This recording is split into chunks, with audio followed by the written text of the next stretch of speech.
तो चलिए आज हम लोग स्टार्ट करते हैं जावा इंटरव्यू क्वेश्चन एंड आंसर जो 100 इंपॉर्टेंट क्वेश्चंस है उसका सेकंड पार्ट। तो आप डिस्क्रिप्शन चेक कर सकते हो, उसमें सारे क्वेश्चंस विद टाइम स्टैम्प दिए हुए हैं। टाइम स्टैम्प पे क्लिक करिए, डायरेक्टली उस क्वेश्चन पे चले जाइए और आंसर देख लीजिए। तो वीडियो को सेव कर लीजिए, जब भी ज़रूरत पड़े आप आके यहाँ पे देख सकते हो। और चैनल को प्लीज़ सब्सक्राइब कर दीजिए और वीडियो अच्छा लगे तो प्लीज़ लाइक कर दीजिए। तो चलिए स्टार्ट करते हैं। What is marker interface? तो पिछले वीडियो में हम लोगों ने देखा था इंटरफेस क्या है और इंटरफेस के रिलेटेड इंपॉर्टेंट क्वेश्चंस भी डिस्कस किए थे। यहाँ पे मार्कर इंटरफेस क्या है? एक इंटरफेस जिसमें ना ही डेटा मेंबर है ना ही मेंबर फंक्शंस है। फॉर एग्जांपल सीरियलाइजेबल और क्लोनेबल।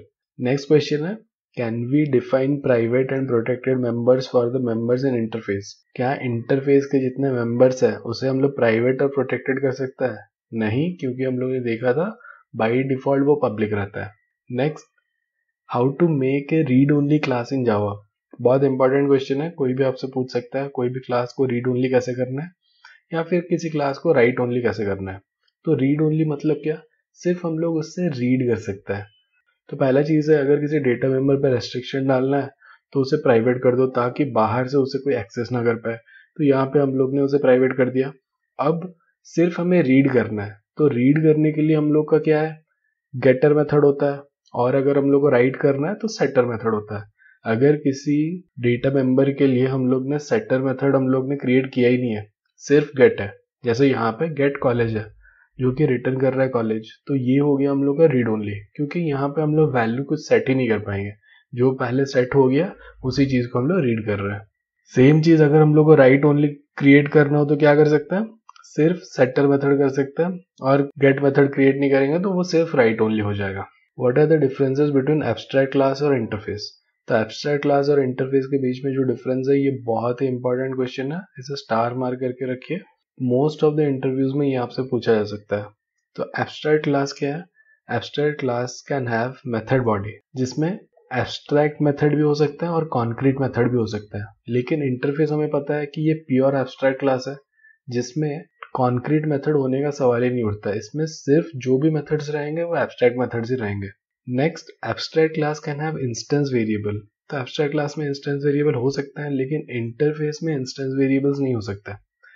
हमें पता है एब्स्ट्रैक्ट क्लास में कंस्ट्रक्टर हो सकता है, हम लोग ने डिस्कस किया था, लेकिन इंटरफेस का कंस्ट्रक्टर नहीं हो सकता। नेक्स्ट, एब्स्ट्रैक्ट क्लास में स्टैटिक मेथड्स हो सकता है, लेकिन इंटरफेस में स्टैटिक मेथड्स हो नहीं सकता। एब्स्ट्रैक्ट क्लास को हम लोग एक्सटेंड कर सकते हैं क्योंकि वो एक बेसिकली क्लास है। तो हमें पता है इंटरफेस है, इंटरफेस को हम लोग इम्प्लीमेंट करते हैं, एक्सटेंड नहीं करते हैं। एक जो एब्स्ट्रैक्ट क्लास है वो दूसरे जावा क्लास को एक्सटेंड कर सकता है, उसके साथ दूसरे इंटरफेसेस को भी इम्प्लीमेंट कर सकता है। लेकिन जो इंटरफेस है वो सिर्फ दूसरे इंटरफेस को इम्प्लीमेंट कर सकता है। Next, abstract class can extend using keywords x tends. तो हमें पता है अगर किसी चीज को हम लोग को इनहेरिट करना हो, किसी क्लास को इनहेरिट करना हो, तो हम लोग एक्सटेंड कीवर्ड यूज करके कर सकते हैं। वहीं पे अगर किसी इंटरफेस को इम्प्लीमेंट करना हो तो इम्प्लीमेंट्स कीवर्ड यूज करके हम लोग उसे इम्प्लीमेंट कर सकते हैं।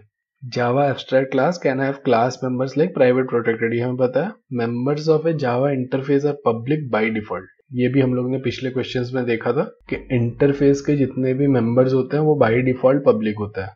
Next, what are the advantages of encapsulation in Java? तो हमें पता है एनकैप्सुलेशन क्या होता है। Basically wrapping up of data is known as encapsulation. तो बेसिकली हम लोग क्या कर सकते हैं, किसी भी मेंबर को हम लोग प्राइवेट डिक्लेयर कर सकते हैं और गेटर और सेटर मेथड यूज करके हम लोग वैल्यू सेट कर सकते हैं या फिर उस वैल्यू को गेट कर सकता है। तो इससे क्या फायदा होता है, अगर किसी क्लास को हम लोग को रीड ओनली या राइट ओनली करना हो तो वो हम लोग इजीली कर सकते हैं। सो इससे क्या फायदा आएगा? It provides you control over the data. तो हम लोग का डेटा के ऊपर कंट्रोल रहता है कि कौन उसे एक्सेस कर पाएगा। जब हम लोग चाहे उसे गेट कर सकते हैं, जब चाहे उसे सेट कर सकता है। Next, it is a way to achieve data hiding in Java because other class will not be able to access the data through private data members. तो एक क्लास के मेंबर अगर प्राइवेट है तो दूसरे क्लास से हम लोग उसे एक्सेस नहीं कर सकता है। Next, how many types of exception can occur in Java program? So basically दो टाइप ऑफ एक्सेप्शन होता है, चेक्ड एक्सेप्शन और एक अनचेक्ड एक्सेप्शन। तीसरा चीज यहाँ पे जो लिखा हुआ है वो है एरर। तो चेक्ड एक्सेप्शन क्या है? चेक्ड एक्सेप्शन वो है जो कंपाइल टाइम में कंपाइलर से पकड़ा जाता है। For example class not found exception हो गया, एसक्यूएल एक्सेप्शन हो गया, तो ये सारे हो गए चेक्ड एक्सेप्शन। जैसे फाइल नॉट फाउंड एक्सेप्शन हो गया। अनचेक्ड एक्सेप्शन क्या है? जो कि कंपाइलर कैच नहीं कर सकता, लेकिन रन टाइम में जब आप एग्जीक्यूट करते हो तब हमें पता चलता है। फॉर एग्जाम्पल अरिथमेटिक एक्सेप्शन, अगर हम लोग किसी नंबर को डिवाइड कर रहे हैं 0 से, तो कंपाइलर उसे कैच नहीं कर सकता, लेकिन जब उसे रन करोगे आप, जब वो डिवाइड होगा एक्चुअली रन टाइम पे, तब वो एक्सेप्शन थ्रो करेगा, अरिथमेटिक एक्सेप्शन। वैसे ही नल पॉइंटर एक्सेप्शन और error index out of bound exception. और एरर क्या है? ऐसा इश्यू जो कि हम लोग कैच नहीं कर सकते, जिससे डायरेक्टली प्रोग्राम एग्जिट हो जाएगा। जैसे आउट ऑफ मेमोरी एरर हो गया, असर्शन एरर हो गया, जिससे डायरेक्टली प्रोग्राम एग्जिट कर जाएगा। Next, exception handling. So exception handling क्या है? तो हम लोग ने देखा दो टाइप ऑफ एक्सेप्शन होता है, चेक्ड एक्सेप्शन हो गया और एक अनचेक्ड एक्सेप्शन हो गया। उस चीज को अगर हम लोग को हैंडल करना है, अगर यहाँ पे डायरेक्टली हम लोग प्रोग्राम एग्जीक्यूट कर रहे हैं, for example A by B हम लोग डिवाइड कर रहे हैं और बी का वैल्यू 0 है, तो रन टाइम में वो एरर थ्रो करेगा और वहां पे प्रोग्राम एग्जिट हो जाएगा। लेकिन हम लोग चाहते हैं कि प्रोग्राम एग्जिट बीच में ना हो, अगर आ भी रहा है कुछ एक्सेप्शन तो वहां पे वो हैंडल हो जाए और उसके बाद प्रोग्राम कंटिन्यू करे। तो उस मैकेनिज्म को बोलते हैं एक्सेप्शन हैंडलिंग, जिससे हम लोग ये इंश्योर कर रहे हैं कि नॉर्मल जो प्रोग्राम का फ्लो है वो ना टूटे। सो नेक्स्ट है, what is the base class for error and exception. तो ये बहुत लोग पूछते हैं, जिसका आंसर है throwable class. Next, explain the hierarchy of Java exception classes. So ये मोस्ट ऑफ द इंटरव्यू से पूछ सकते हैं आपको कि एक्सेप्शन हैंडलिंग का हायरार्की बताओ। सो यहाँ पे आप हायरार्की दे सकते हो, थ्रोएबल जिससे दो क्लासेस आते हैं, एक्सेप्शन और एरर। एक्सेप्शन में डिफरेंट टाइप ऑफ एक्सेप्शन है, जैसे आईओ एक्सेप्शन हो गया, एसक्यूएल एक्सेप्शन हो गया, क्लास नॉट फाउंड एक्सेप्शन हो गया, जो कि है चेक्ड एक्सेप्शन। और अनचेक्ड में क्या हो गया? जो रन टाइम में आता है, रन टाइम एक्सेप्शन, जिसमें आ गया arithmetic exception, null pointer exception, number format exception etcetera. जो दूसरा चीज है जो कि है एरर, वहां पे प्रोग्राम डायरेक्ट एग्जिट हो जाता है। तो इसमें एग्जांपल्स क्या है? Stack overflow error, virtual machine error, out of memory error, ऐसे ही बहुत सारे डिफरेंट डिफरेंट एग्जांपल्स हैं। तो ये बेसिकली, इसे आप याद रखिए, कोई भी आपको बोले हायरार्की एक्सप्लेन करने का एक्सेप्शन क्लासेस का, तो ये इमेज याद रख लो ताकि आप इजीली एक्सप्लेन कर सकते हो। Next, is it necessary that each try block must be followed by A catch block. बहुत इंपॉर्टेंट क्वेश्चन है। दूसरे तरीके से भी पूछा जा सकता है कि मैंने एक ट्राई ब्लॉक लिया है और फाइनली ब्लॉक लिया है, क्या ये वैलिड है? तो ये वैलिड है। ट्राई के साथ हमारा कैच होना मैंडेटरी नहीं है। ट्राई है तो आइदर कैच या फिर फाइनली कुछ तो होना चाहिए। जैसे यहाँ पे हम लोग ने एक नंबर लिया A1, जिसको हम लोग 0 से डिवाइड कर रहे हैं, तो हमें पता है कि एक्सेप्शन तो थ्रो हो गई, लेकिन यहाँ पे कैच ब्लॉक नहीं है। तो कुछ लोग बोलते हैं कि नहीं, ये वैलिड नहीं है, कंपाइल टाइम एरर आ जाएगा, लेकिन ये बिल्कुल वैलिड है। कैच ब्लॉक अगर नहीं भी है तो हमारे पास फाइनली ब्लॉक है, जिससे एरर नहीं आएगा और फाइनली ब्लॉक में वो जाके प्रिंट करेगा rest of the code. Next, what is the output of the following Java program. Exception handling का एक एग्जांपल है, जिसमें सेम 1/0 हम लोग कर रहे हैं। तो 1/0 जो हो रहा है, उसके बाद कैच में क्या है? एक्सेप्शन ई, और दूसरा एक कैच ब्लॉक है अरिथमेटिक एक्सेप्शन EX। तो यूजुअली लोग इसमें क्या बोलेंगे? 1/0 है, अरिथमेटिक एक्सेप्शन थ्रो किया, तो 1/0 जो आ गया प्रिंट हो गया, system dot out dot println EX arithmetic exception EX। लेकिन वहां पे ये बहुत माइन्यूटली आपको देखना है, यहाँ पे ये कंपाइल टाइम एरर थ्रो करेगा, क्योंकि जो हम लोग का एक्सेप्शन है वो पेरेंट है और अरिथमेटिक एक्सेप्शन जो है वो चाइल्ड है।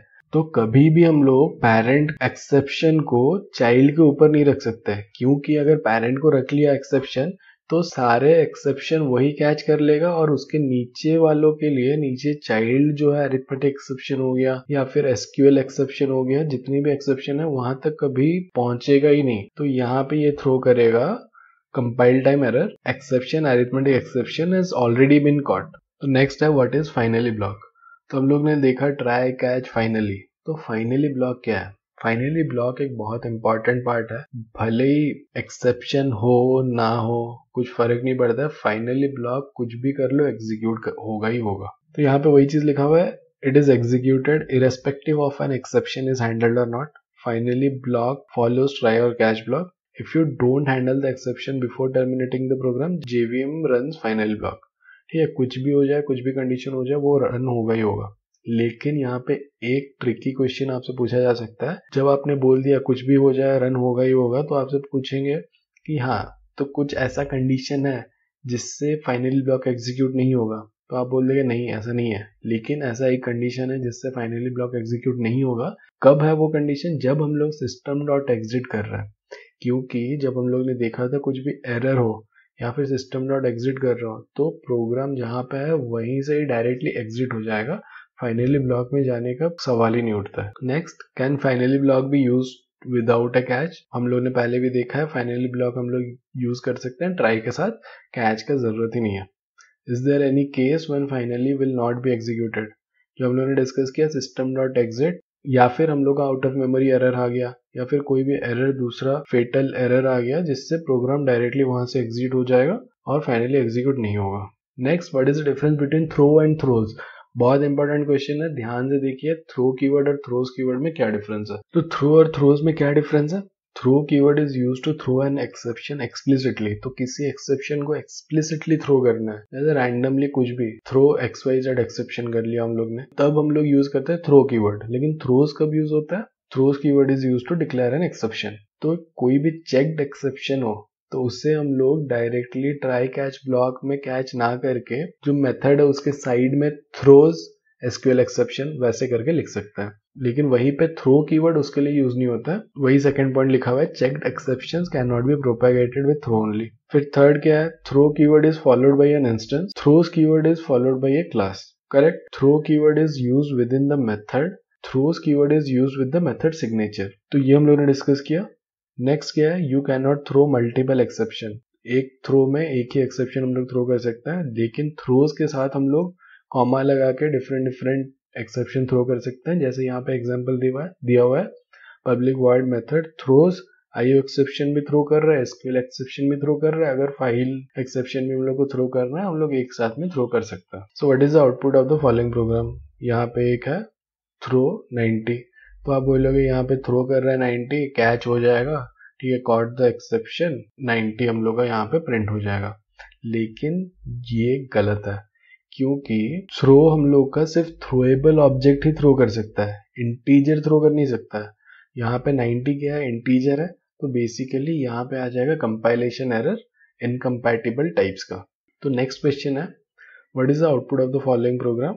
जहाँ पे एक कैलकुलेशन क्लास है, एक्सटेंड्स एक्सेप्शन क्लास एक्सटेंड कर रहा है, कंस्ट्रक्टर में प्रिंट कर रहा है कैलकुलेशन क्लास इज इंस्टेंशिएटेड, और एक मेथड है ऐड, A और B हम लोग भेज रहे हैं, जैसे सम इज A एंड B। तो मेन में हम लोग क्या कर रहे हैं? थ्रो न्यू कैलकुलेशन, जो कैलकुलेशन ऑब्जेक्ट हम लोग का थ्रो कर रहे हैं हम लोग, और कैच कर रहे हैं हम लोग को कैलकुलेशन ऑब्जेक्ट ही। तो आउटपुट क्या आएगा? पहले जब हम लोग कैलकुलेशन क्लास का ऑब्जेक्ट क्रिएट करेंगे तो हम लोग को पता है ऑब्जेक्ट जब हम लोग क्रिएट करते हैं तो क्या होता है? कंस्ट्रक्टर कॉल होता है। तो कंस्ट्रक्टर कॉल होगा तो क्या होगा? कैलकुलेशन क्लास इज इंस्टेंशिएटेड हम लोग का प्रिंट हो जाएगा। उसके बाद जब हम लोग ने थ्रो कर दिया तब हम लोग का किस में जाएगा? कैच में जाएगा। कैच में हम लोग का कैलकुलेशन C जो रेफरेंस वेरिएबल है वो कैच करेगा, और वो जो रेफरेंस वेरिएबल डॉट ऐड हम लोग को कर रहा है 10,20, वो ऐड जो मेथड है उसे कॉल करेगा, और प्रिंट हो जाएगा the some is 10 + 20 that is 30, तो प्रिंट हो जाएगा the some is 30। Next, can a class have an interface? हाँ, एक क्लास के अंदर भी हम लोग इंटरफेस डिक्लेयर कर सकते हैं, उसे हम लोग बोलते हैं nested interface. Why interface methods are always public and abstract? So जैसे हम लोग ने मेन मेथड के लिए देखा था पब्लिक स्टैटिक वॉइड मेन, हर एक कीवर्ड का इंपॉर्टेंस क्या है, वैसे ही अगर हम लोग बोल रहे हैं कि हाँ इंटरफेस के मेथड जो होता है पब्लिक और एब्स्ट्रैक्ट होता है, तो क्यों होता है वो जानना इंपॉर्टेंट है। तो पब्लिक क्यों होता है? कहीं पे भी कोई भी मेथड को पब्लिक डिक्लेयर कर रहे हैं उसका एक ही मतलब है, ताकि वो सिर्फ उस क्लास के लिए रेस्ट्रिक्टेड होके ना रहे, बाहर भी अवेलेबल हो। So make method available to every implementation class. तो जितने भी क्लास उसे इम्प्लीमेंट कर रहे हैं सारे क्लासेस के लिए वो अवेलेबल हो, इसीलिए। तो एब्स्ट्रैक्ट क्यों है? तो एब्स्ट्रैक्ट का मतलब क्या हो गया? जो भी क्लास उसे इनहेरिट कर रहा है तो उससे उसका इम्प्लीमेंटेशन प्रोवाइड करना ही पड़ेगा। तो भले ही आप अपने मेथड को पब्लिक और एब्स्ट्रैक्ट डिक्लेयर कर रहे हो या ना कर रहे हो, तो वो बाय डिफॉल्ट पब्लिक और एब्स्ट्रैक्ट डिक्लेयर होता है। फॉर एग्जाम्पल, हम लोग ने अगर void m1 लिखा हुआ है तो उसका मतलब ये नहीं है कि void m1 प्राइवेट हो गया या फिर एब्स्ट्रैक्ट नहीं है। इसका मतलब ये है कि अगर इंटरफेस के अंदर ये है, अगर हम लोग void m1 भी लिखते हैं तो बाय डिफॉल्ट वो पब्लिक एब्स्ट्रैक्ट void m1 होता है। सिमिलरली पब्लिक void m1 भी लिख रहा है तो फिर भी वो पब्लिक void एब्स्ट्रैक्ट m1 है। सेम चीज पब्लिक एब्स्ट्रैक्ट void m1 और एब्स्ट्रैक्ट void m1 भी लिख रहा है तो पब्लिक void एब्स्ट्रैक्ट m1 है वो method. Next, why interface variables are always public, static and final. तो इंटरफेस के जो वेरिएबल्स है वो क्यों पब्लिक है? क्योंकि जो भी इम्प्लीमेंटेशन क्लास में है उसके लिए अवेलेबल होना चाहिए। स्टैटिक क्यों है? स्टैटिक इसलिए क्योंकि डायरेक्टली क्लास के थ्रू हम लोग उसे कॉल कर सकते हैं। और फाइनल क्यों है? क्योंकि इम्प्लीमेंटेशन क्लास उसका वैल्यू कभी चेंज ना कर पाए, तो उस चीज को रेस्ट्रिक्शन डालने के लिए हम लोग का इंटरफेस जो वेरिएबल्स होता है वो फाइनल होता है। What is string pool? So string pool is the reserved space in heap memory that can be used to store the strings. तो मेन एडवांटेज उसका क्या है? जब भी हम लोग एक स्ट्रिंग लिटरल क्रिएट करते हैं तो JVM हमेशा जाके स्ट्रिंग कांस्टेंट पूल पे जाके चेक करता है, और अगर वो स्ट्रिंग वहां पे प्रेजेंट है तो directly a reference to the pool instance is return. और अगर वो स्ट्रिंग उस पूल में प्रेजेंट नहीं है तो फिर क्या होगा? एक नया स्ट्रिंग इंस्टेंस क्रिएट होगा और उस पूल में डाला जाएगा, ताकि नेक्स्ट टाइम जब हम लोग का वो सर्च करने की कोशिश कर रहा है तो वो जल्दी सर्च हो जाएगा और डुप्लीकेट भी नहीं होगा। सो यहाँ पे क्या हो रहा है? मेमोरी भी सेव हो रहा है और डुप्लीकेसी भी अवॉइड हो रहा है। Next, what is the meaning of immutable regarding string? Why strings are immutable? So different तरीके से सेम क्वेश्चन पूछा जा सकता है। सो इम्यूटेबल मतलब उससे कुछ भी कर लो वो चेंज होगा ही नहीं। अनचेंजेबल, अनमॉडिफाइबल, उसका मतलब होता है इम्यूटेबल। तो अगर हम लोग ने एक स्ट्रिंग ऑब्जेक्ट क्रिएट किया है और उसे हम लोग चेंज करने का ट्राई कर रहे हैं तो वो सेम ऑब्जेक्ट वो चेंज नहीं होगा, तो उसके लिए हम लोग का एक नया ऑब्जेक्ट क्रिएट होगा। तो इसीलिए हम लोग का बोला जाता है string is immutable. Next, how many ways we can create a string object? तो पहला है स्ट्रिंग लिटरल। यहाँ पे एग्जांपल दिया हुआ है string s is equal to welcome double quotes के अंदर। तो यहाँ पे जो लिखा हुआ है स्ट्रिंग कांस्टेंट पूल के रिलेटेड वो हम लोग ने पहले ही डिस्कस कर लिया है। और एक चीज है, न्यू कीवर्ड यूज करके हम लोग एक स्ट्रिंग ऑब्जेक्ट क्रिएट कर सकते हैं, जैसे string s is equal to new string welcome. जैसे हम लोग क्लास के लिए ऑब्जेक्ट क्रिएट करते हैं वैसे ही string s is equal to new string और वैल्यू देके हम लोग एक नया स्ट्रिंग क्रिएट कर सकते हैं। तो यहाँ पे क्या होगा? JVM will create a new string object in normal heap memory. String pool पे वो जाके स्टोर नहीं होगा। And the literal welcome will be placed in the constant string pool. The variable s will refer to the object in a heap. तो यहाँ पे दो तरीके हो गए जिससे हम लोग स्ट्रिंग ऑब्जेक्ट क्रिएट कर सकते हैं। तो यहाँ पे एक बहुत ही अच्छा क्वेश्चन है जिससे हम लोग का थोड़ा कॉन्सेप्ट क्लियर हो जाएगा स्ट्रिंग इक्वलिटी ऑपरेटर के ऊपर।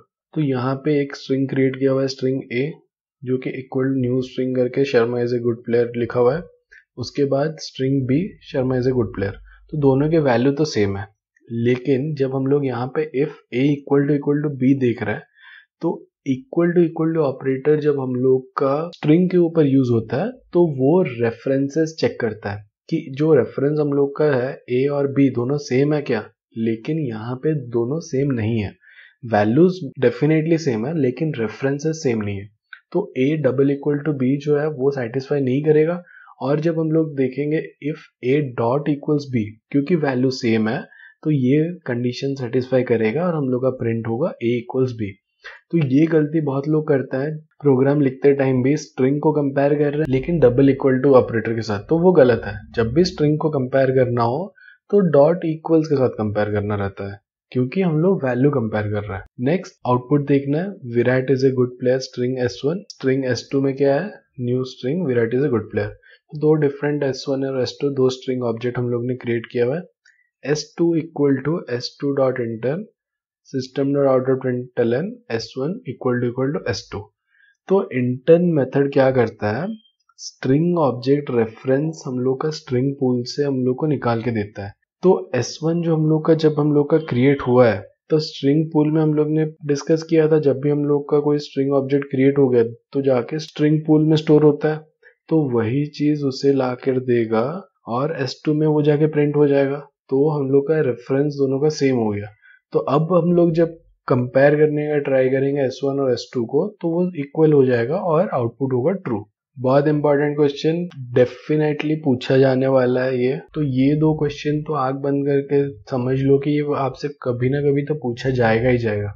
स्ट्रिंग और स्ट्रिंग बफर के बीच में डिफरेंस, अगर आपने ये चीज बता दिया तो डेफिनेटली नेक्स्ट क्वेश्चन होने वाला है स्ट्रिंग बफर और स्ट्रिंग बिल्डर के बीच में डिफरेंस। तो स्ट्रिंग हमें पता है इम्यूटेबल होता है, मतलब एक स्ट्रिंग ऑब्जेक्ट पे अगर हम लोग कुछ मॉडिफिकेशन कर रहे हैं तो उससे नया ऑब्जेक्ट क्रिएट होता है, सेम ऑब्जेक्ट कभी भी मॉडिफाई नहीं होता है।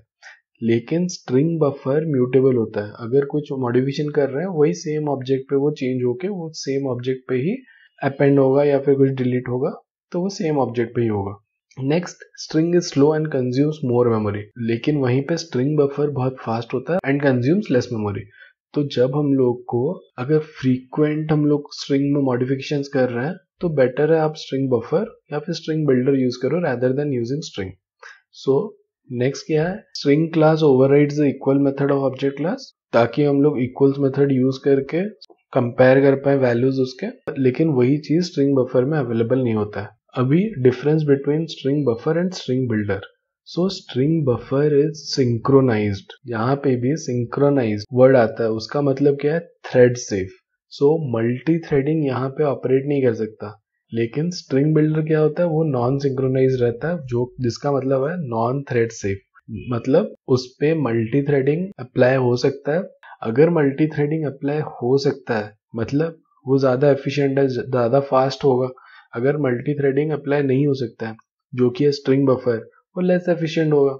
Next, what is garbage collection? So garbage collection is a process of reclaiming the unused run time object. It is perform for memory management, memory management के लिए ये यूज होता है। जो भी हम लोग का अनयूज्ड ऑब्जेक्ट है उसे मेमोरी से खाली करने के लिए, मतलब स्पेस फ्री करने के लिए हम लोग का गार्बेज कलेक्शन यूज होता है। Due to garbage collection Java gives 0 as output to a variable whose value is not set. तो वो हम लोग ने देखा था, अगर हम लोग इनिशियलाइज ना भी करता है तो हम लोग को वैल्यू 0 आता है। और हमें पता है हम लोग सी लैंग्वेज में क्या करते थे, फ्री फंक्शन यूज करते थे, लेकिन जावा में वो चीज ऑटोमेटिकली होता है। तो जावा हमें बेटर मेमोरी मैनेजमेंट प्रोवाइड करता है। How is garbage collection controlled? So garbage collection किससे कंट्रोल होता है? जेवीएम उसे कंट्रोल करता है। तो जब भी जेवीएम देखता है कि भाई हमारा स्पेस कम हो गया, तो वो क्या करता है, system.gc कॉल करेगा गार्बेज कलेक्शन के लिए और उसके बाद वो मेमोरी को खाली कर देगा। तो वही चीज मेमोरी को खाली करने के लिए ऑब्जेक्ट को अनरेफरेंस कैसे करें? तो डिफरेंट डिफरेंट वेज है ऑब्जेक्ट को अनरेफरेंस करने के लिए। तो how can an object be unreferenced? तो अनरेफरेंस करने की, अगर कोई भी ऑब्जेक्ट है वो गार्बेज कलेक्शन के लिए एलिजिबल हो जाए, तो कौन सा ऑब्जेक्ट एलिजिबल होता है? जो कि अनरेफरेंस्ड होता है वो ऑब्जेक्ट हमारे एलिजिबल होते हैं गार्बेज कलेक्शन के लिए। तो गार्बेज कलेक्शन के लिए अनरेफरेंस कैसे कर सकता है? By nulling the reference. तो पहला एग्जांपल क्या है, जो हम लोग का रेफरेंस वेरिएबल है जिसमें हम लोग ऑब्जेक्ट क्रिएट करके स्टोर करते हैं, उसे हम लोग नल अगर डिक्लेयर कर देंगे तो वो गार्बेज कलेक्शन के लिए एलिजिबल हो गया। Next, by assigning a reference to another, जैसे यहाँ पे e1 इक्वल टू e2 अगर हम लोग करते हैं, और हम लोग बेटर है रेफरेंस वेरिएबल यूज ना करके हम लोग डायरेक्टली एनोनिमस ऑब्जेक्ट क्रिएट करें, new employ. Next, what is the purpose of finalize method? Finalize method कब कॉल किया जाता है? Just before the object is garbage collected. क्यों कॉल किया जाता है? To perform clean up processing. और वो क्या करता है? It collects only those object that are created by new keyword. So if you have created an object without new, you can use the finalize method to perform cleanup processing. So cleanup processing क्या होता है? It is a process to free up all the resources. जितने भी resources है, जितने भी network है जो previously use हुए हैं, मतलब बहुत देर तक हम लोग का use नहीं हुआ है वो. It is essentially to remember that it is not a reserved keyword. Finalize method is present in object class, hence it is available in every class, as object class is the superclass of every class in Java. Can an unreferenced object be referenced again? हाँ, क्यों नहीं कर सकता? कर सकता है। Next question है, what kind of thread is garbage collector thread? तो उसे बोला जाता है daemon thread. नेक्स्ट, तो यहाँ पे बहुत ही ज्यादा इंपॉर्टेंट क्वेश्चन है, what is the difference between final, finally और फाइनलाइज? तो बेसिकली फाइनल 3 जगह पे यूज होता है, वेरिएबल के साथ, मेथड के साथ और क्लास के साथ।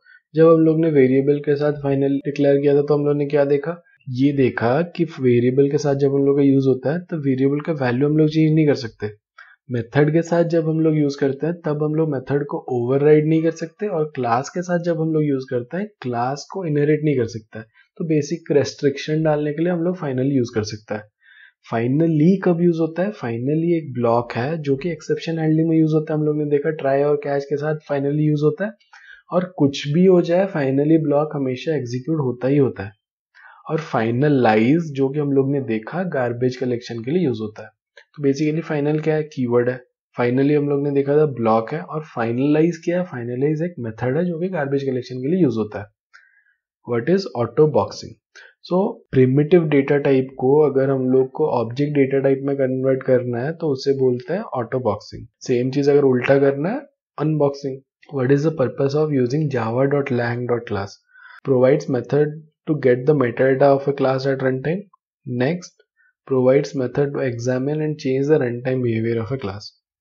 Next word is serialisation. So serialisation क्या होता है? नाम से ही पता चल रहा है, सीरियलाइज करना है।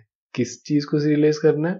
Is a mechanism of writing the state of an object into a byte stream. Object को बाइट स्ट्रीम में कन्वर्ट करने के लिए। सो ये प्राइमरली यूज होता है हाइबरनेट, EJB, JMS टेक्नोलॉजीज में। Mainly use to travel object state of the network. Serializable interface is used to perform serialization. It is helpful when you require to save the state of a program to store such a file. At later point of time, the content of the file can be restored using deserialization. तो serialization का opposite क्या हो गया? Deserialization. Next वही चीज यहाँ पे लिखा हुआ है, deserialization is the process of reconstructing the object from serialized state. So multi-threading क्या होता है? तो बहुत इंपॉर्टेंट क्वेश्चन है, मल्टी थ्रेडिंग क्या होता है। और ऐसे ही या फिर उल्टे तरीके से आपसे पूछा जा सकता है, अगर बहुत सारे ऑपरेशंस है और कुछ तरीके से हम लोग को एफिशिएंसी बढ़ाना है, टाइम कम करना है, या फिर तो उस चीज को हम लोग कैसे अचीव कर सकते हैं? थ्रू मल्टी थ्रेडिंग, जिसमें क्या होता है मल्टीपल थ्रेड्स साइमल्टेनियसली काम करते हैं एक काम करने के लिए। सो इससे क्या होता है? परफॉर्मेंस बेटर होता है। सो यहाँ पे कुछ एडवांटेजेस है, जैसे thread share the same address space, thread is lightweight, or cost of communication between processes is low. Next, what is a thread? Thread is a lightweight sub-process. It is a separate path of execution because each thread runs in a separate stack frame. A process may contain multiple thread. वो हमें पता है, एक process में multiple threads रहता है, और thread share the process resources but still they execute independently. Same process resources को use करता है लेकिन independently execute होता है। Can abstract method be declared with private modifier? तो हमें पता है abstract क्यों यूज होता है? abstract इसलिए यूज होता है ताकि हम लोग जो चाइल्ड क्लास उसे इम्प्लीमेंट कर रहा है उससे रेस्पॉन्सिबिलिटी दे रहे हैं कि भाई तू उसका बिहेवियर दे जो भी इम्प्लीमेंट करना है। अगर हम लोग उसे प्राइवेट कर देंगे तो फिर वो तो पेरेंट क्लास में रेस्ट्रिक्टेड हो जाएगा, उसे कोई चाइल्ड इनहेरिट कर ही नहीं पाएगा, तो ये पॉसिबल नहीं है। Is it possible to create an object of abstract class? Abstract class या फिर इंटरफेस का ऑब्जेक्ट क्रिएट करना पॉसिबल नहीं है, कंपाइल टाइम एरर आ जाएगा। कैन एन इंटरफेस भी फाइनल? भाई इंटरफेस को फाइनल कर दिया तो उसे कौन इम्प्लीमेंट करेगा? तो उसका जो मेन जो ऑब्जेक्टिव है वही सेटिस्फाई नहीं हो पाएगा, तो ये पॉसिबल नहीं है इंटरफेस को फाइनल डिक्लेयर करना। Can interface have constructor? नहीं, लेकिन एक चीज ध्यान देना, एब्स्ट्रैक्ट क्लास का कंस्ट्रक्टर हो सकता है लेकिन इंटरफेस जो कि प्योर एब्स्ट्रैक्ट क्लास है उसका कंस्ट्रक्टर नहीं हो सकता। Next, can abstract class have constructor? Same question यहाँ पे हम लोग का आ गया। हाँ हो सकता, हम लोग ने डिस्कस किया ही है। What is the collection framework in Java? Collection framework बहुत बहुत बहुत इंपॉर्टेंट है और उसके भी इम्पोर्टेंट क्वेश्चंस हम लोग लाने वाले हैं, तो चैनल को जरूर सब्सक्राइब कर दीजिए। अगर अब तक आपको वीडियो अच्छा लगा हो तो प्लीज वीडियो को लाइक भी कर दीजिए। तो collection framework is a combination of classes and interface which is used to store and manipulate the data in form of object. जैसे एरेज हो गया, एरे लिस्ट हो गया, vector stack, hash set, hash map, linked hash map, linked hash set, इतने सारी चीजें हैं collection में और इतने क्वेश्चंस उससे बनते हैं, इसीलिए कलेक्शन बहुत ही ज्यादा इंपॉर्टेंट है। अब बिना कलेक्शन जाने अगर आपका इंटरव्यू क्लियर हो जाएगा ये सोचना बहुत ही बड़ा गलतफहमी है। What part of memory, stack और heap is cleaned in garbage collection process? तो गार्बेज कलेक्शन में पता है हीप मेमोरी क्लीन होता है। Next, can you call a constructor of a class inside another constructor? हाँ, हम लोग कर सकते हैं और उसे हम लोग बोलते हैं constructor चेनिंग। What is a copy constructor in Java? Copy constructor क्या है? Copy constructor is a member function that is used to initialize an object using another object of the same class. तो दूसरे ऑब्जेक्ट को use करके अगर हम लोग object को इनिशियलाइज कर रहे हैं तो वो हो गया copy constructor. though there is no need of copy constructor in Java since all objects are passed by reference, not passed by value. Next, बहुत इंपॉर्टेंट क्वेश्चन, JVM, JRE और JDK में क्या डिफरेंस है? सो ध्यान से देखिए, फर्स्ट एब्रीविएशन क्या है? JDK Java development kit, JRE Java run time environment, JVM Java virtual machine. Definition क्या है? JDK is a complete software development kit for developing Java application. तो JDK में JRE जावा डॉक कंपाइलर डीबगर वगैरह वगैरह रहता है. वहीं पे JRE क्या हो गया? एक सॉफ्टवेयर पैकेज है providing Java class libraries, JVM and all required components to run the Java application. Basically हम लोग के सिस्टम में JRE हम लोग ने इंस्टॉल किया है, तो कोई भी जावा एप्लीकेशन हम लोग रन कर सकता है, लेकिन उसे डेवलप नहीं कर सकते, क्रिएट नहीं कर सकते, क्योंकि हम लोग ने JDK इंस्टॉल नहीं किया है. JVM क्या हो गया? जावा वर्चुअल मशीन. तो अब लोग बात करते हैं हमेशा कि JVM कॉल करता है मेन फंक्शन को, JVM मार्कर इंटरफेस का इम्प्लीमेंटेशन डिसाइड करता है, JVM इतना कुछ करता है. तो अब तक हमें पता चल गया होगा JVM कितना इंपॉर्टेंट है. तो JVM क्या है? Even specification where working of Java virtual machine is specified, but implementation provider is independent to choose the algorithm. तो मेन पर्पस क्या है इन सब चीज़ों का? JDK is mainly used to code development and execution. Development और execution के लिए JDK use होता है, जो हम लोगों ने डिस्कस किया. और JRE एग्जीक्यूट के लिए, जावा रन टाइम कुछ भी रन करने के लिए यूज होता है. और JVM क्या करता है? लोड करता है, वेरीफाई करता है, एग्जीक्यूट करता है और provide run time environment for Java program to run. Next, JDK में क्या आता है? कंपाइलर आता है, डीबगर आता है. JRE में क्या आता है? लाइब्रेरीज आता है और वो क्लासेस आते हैं जो हमारे JVM को चाहिए प्रोग्राम को रन करने के लिए. JVM के अंदर एग्जैक्टली कोई टूल नहीं रहता है, ये बेसिकली एक स्पेसिफिकेशन है प्रोग्राम रन करने के लिए. तो फाइनली JDK क्या हो गया? JRE प्लस कुछ डेवलपमेंट टूल्स जैसे कंपाइलर हो गए, डीबगर्स हो गया. JRE क्या हो गया? JRE में हो गया JVM और कुछ एक्स्ट्रा लाइब्रेरीज जो हम लोग का प्रोग्राम को रन करने में हेल्प करता है. और JVM क्या हो गया? एक रन टाइम एनवायरनमेंट हो गया जो हम लोग का जावा बाइट कोड को एग्जीक्यूट कर सकता है. तो यहाँ पे हम लोग ने 100 क्वेश्चंस डिस्कस किया. अगर आपने इसका पहला पार्ट नहीं देखा है तो लिंक डिस्क्रिप्शन में है और यहाँ पे डायरेक्टली क्लिक करके आप देख सकते हो. और भी बहुत सारे वीडियोस आने वाले हैं, तो चैनल को प्लीज़ सब्सक्राइब कर दीजिए और वीडियो को प्लीज़ लाइक कर दीजिए. Thank you. नेक्स्ट वीडियो में मिलता है.